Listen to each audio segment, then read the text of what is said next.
მოგესალმებათ, ანატუნა! კაცხის სვეტის სიმაღლე 40 მეტრია.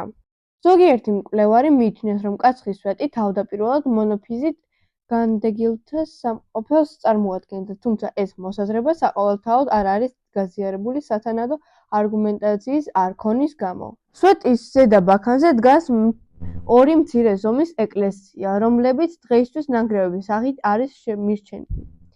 ასეთ ადგილებში სამლოცველოების აგებას მკვლევრები უკავშირებენ მესვეტეობას, რომელიც მე-6 საუკუნეში გავრცელებული იყო აზიასა და უპირველეს ყოვლისა სირიაში, რომელთანაც ქრისტიანულ საქართველოს მჭიდრო ურთიერთობა ჰქონდა.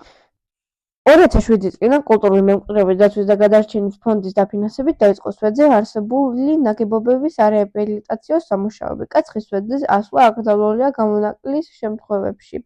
ადგილობრივი ბერების ლოცვა კურთხევის სვეტზე მხოლოდ მამაკაცების ასვლაა შესაძლებელი. 2007 წელს კაცხის სვეტზე არსებულ ნანგრევებში მამამ მაქსიმემ აღმოაჩინა კირქვის მცირე ქვათლილი, რომელზეც 1000 სტრიქონიანი ასომთავრული წარწერა ამოკაწრული. წარწერა მე-13 საუკუნით თარიღდება. 2006 წლის 7 ნოემბერს საქართველოს პრეზიდენტის ბრძანებულების თანახმად მიენიჭა ეროვნული მნიშვნელობის უძრავი ძეგლის კატეგორია.